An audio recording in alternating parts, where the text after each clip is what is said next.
Look, we need to talk about what is actually happening to the British economy right now.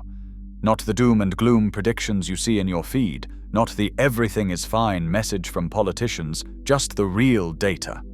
Because here is the thing. Britain's economy in late 2025 is genuinely struggling, but it is not collapsing. And understanding the difference might be the most important thing you learn this year. Let me show you what I mean. Right now, Britain owes money. A lot of money. Public debt just hit 95.3% of gross domestic product as of September 2025.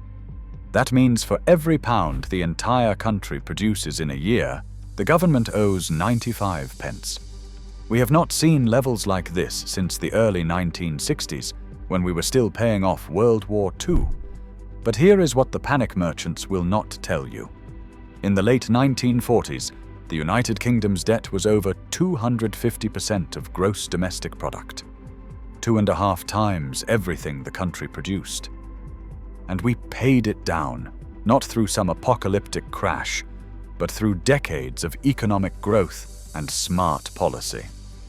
The real problem is not the debt itself, it is what we are paying on it. With interest rates at 4%, down from a peak of 5.25%, but still much higher than the near zero rates we got used to, every pound we borrow costs real money. The Office for Budget Responsibility said it plainly in July 2025 that the United Kingdom faces persistent large deficits that make our fiscal position increasingly vulnerable.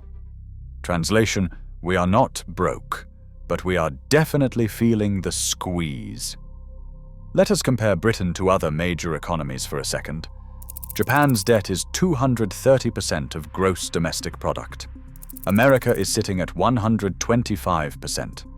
France is at 112%.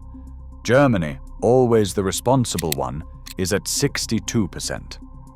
We are at 96%, pretty much middle of the pack. Not great, not terrible, just there. Now let's talk about growth, because this is where things get really interesting. Britain's economy grew by 0.1% in the third quarter of 2025. 0.1%. That is basically standing still. For the whole year, we are looking at maybe 1% growth if we are lucky. The EY Item Club forecasts 1%, and the IMF says 1.3%. These are not impressive numbers. They are the economic equivalent of your car sputtering along in first gear. For context, the UK economy is 5.3% bigger than it was before the pandemic in late 2019. The Eurozone has grown 6.4% in that time. Even Germany, which everyone says is struggling, is 0.1% above levels before the pandemic. So yes, we are not collapsing, but we are definitely not winning either. Why is growth so pathetic? 4 main reasons. First, global trade is a mess. United States tariffs, ongoing tensions with China, and general uncertainty all make businesses nervous about investing. Companies that rushed to spend money in early 2025 before tariffs hit have now pulled back. Second, Brexit is still creating friction. I know, some of you do not want to hear it, but the data does not care about politics. Trade with Europe remains more complicated than it used to be, especially for manufacturing. Third, productivity is awful. Gross domestic product per capita, that is how much the average person produces, showed 0 growth in the third quarter of 2025. 0. We're working, but not getting more efficient, which means we are not getting richer. Fourth, those high interest rates we talked about are still suppressing borrowing and investment. They have started coming down, but the effect on borrowing and investment persists. Here's something crucial. Not every part of the economy is suffering equally. Services, which make up about 80% of what Britain does, grew 0.2% in the third quarter. Construction managed 0.1%, but manufacturing was down 0.5%. Car manufacturing fell 28.6% in September, in a single month. This is actually a pattern we have seen for decades, with services doing okay while manufacturing struggles. It is not new, but it does make building broad economic growth really hard. Let's talk about jobs, because this is where abstract economics becomes very real for millions of people. Unemployment hit 5% in the 3 months to September 2025. That is the highest since early 2021, when we were still under pandemic restrictions. About 1.8 million people are out of work. Now, 5% unemployment is historically moderate. In the early 1980s, it was over 10%. During the 2008 crisis, it topped 8%. So we are not in catastrophe territory.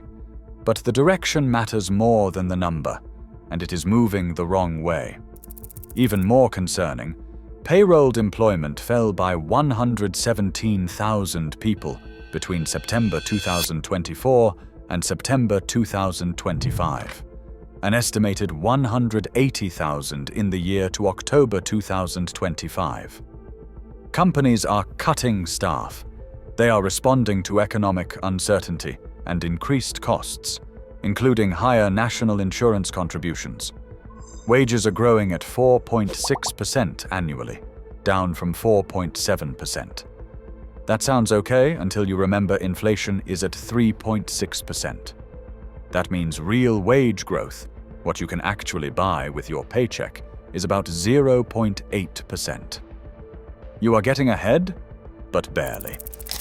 Here is something that should worry everyone. Nearly 940,000 young people are not in employment, education, or training right now. That is the highest number in a decade. Many cite mental health problems as barriers to work. This is not just an economic problem.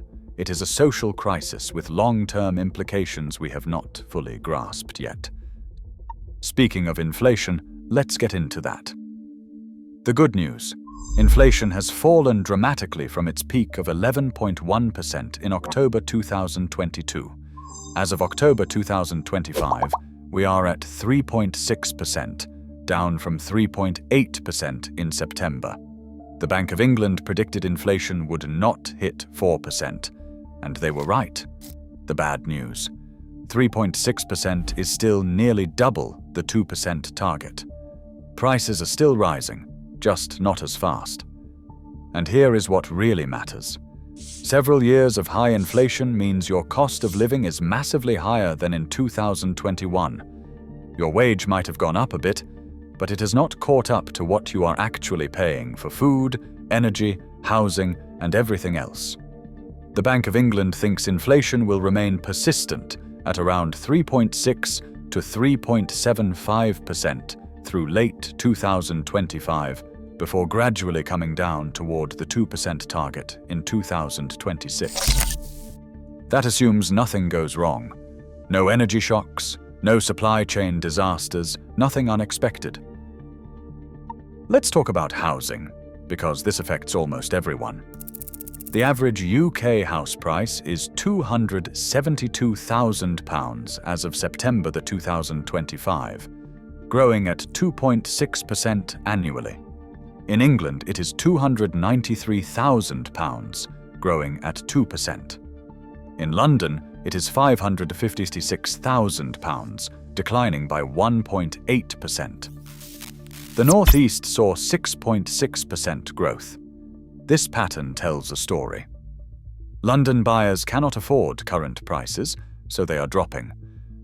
Areas with lower baseline prices are still growing. This does not look like a bubble about to burst. It looks like a market adjusting to a new reality. About 96,000 properties changed hands in September. That is below the levels before 2020, but it is not a frozen market. People are still buying and selling, just more cautiously. Stamp duty changes coming in early 2026, budget uncertainty, and still high mortgage rates are all making buyers hesitant. But here is where housing pain really shows up. Rents are rising. Average UK rent is now £1,360 per month, up 5.0% in a year. In the Northeast, rents are up 8.9%. If you are young and renting, a massive chunk of your income disappears before you even start living. Now we get to something that might hit closer to home than any statistic: credit card debt. Total UK credit card debt just passed £70 billion in 2025. That is 4.3% higher than before the pandemic. The average person with a credit card owes £2,920, up 15% since 2022. Balances are growing 4.7% year on year. But the really troubling part is not how much people owe, it is how they are managing it. The percentage of balances being paid off has dropped 5.8% year on year. More people are missing 3 consecutive payments. The use of credit cards to withdraw cash, often a sign someone is desperate, increased 2.5% in spring 2025. According to the Financial Conduct Authority, 5% of people, 2.8 million people, have persistent credit card debt where they are paying more in interest than they are paying down. Another 21%, 11.4 million people, have been overdrawn in the past year. These are not crisis numbers for the whole economy, but they represent real financial stress for millions of individuals. So what could go wrong from here? The biggest slow-motion disaster is commercial real estate. In some markets, office buildings sit 35% empty because remote work is permanent for many companies. Properties that were financed when interest rates were 2 to 3% now need to be refinanced at 7 to 9%. The math does not work anymore. Buildings that barely covered their debt payments at low rates become financially impossible at high rates. Regional banks holding these loans will face losses. This played out disastrously during the US savings and loan crisis in the 1980s, and it helped contribute to the crisis in 2008. The difference now is regulators see it coming. Banks have more capital reserves, and it is happening gradually rather than suddenly. Britain's energy security is still vulnerable to global shocks.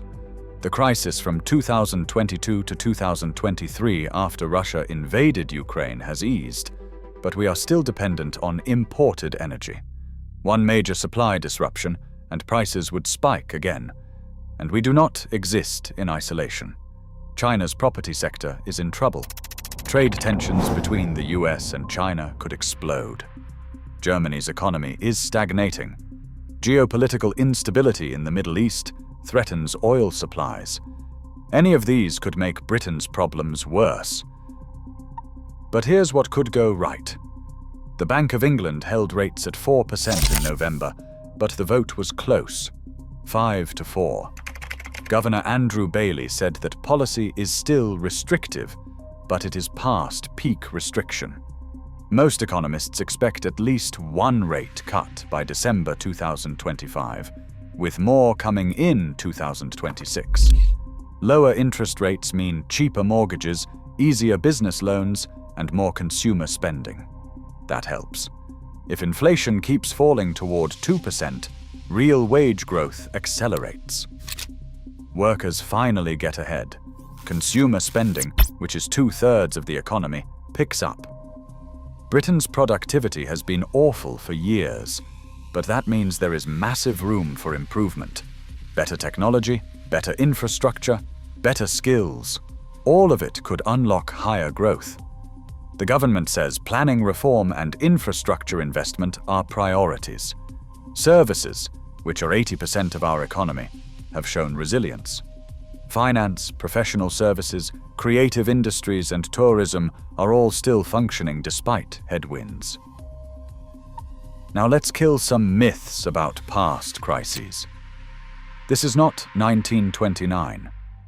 In the Great Depression, there was no deposit insurance, no unemployment benefits, no social safety net, no monetary policy flexibility, and minimal international cooperation.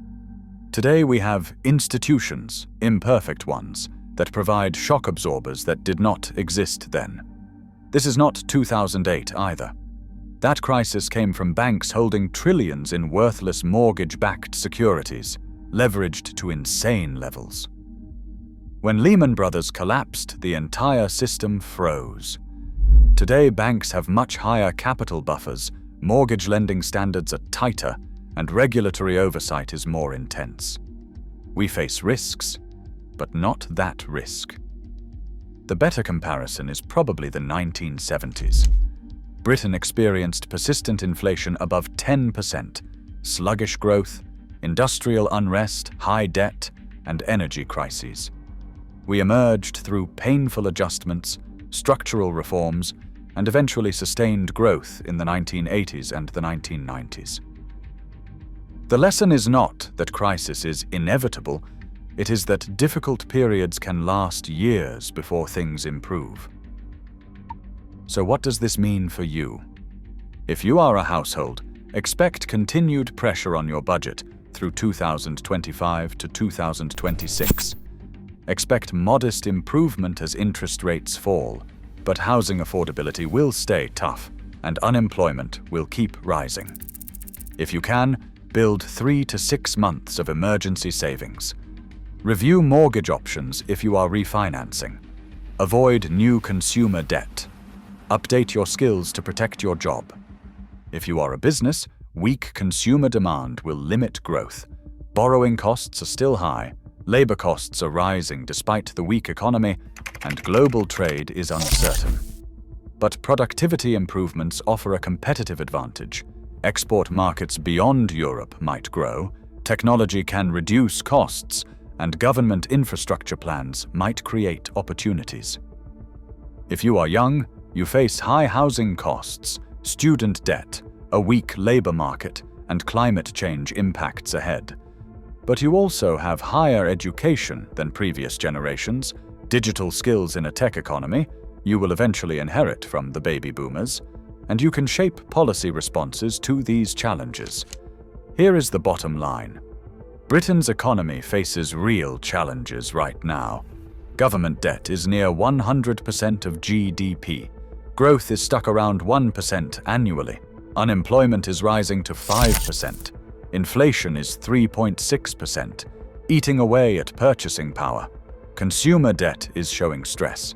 Commercial real estate is facing years of adjustment. These are real problems affecting real people. They will require difficult policy choices about taxation, spending, and priorities. But context matters. This is not unprecedented. We have institutions to manage these challenges. History shows Britain has navigated worse. The data shows stress, not collapse. Policy options exist even if they are constrained.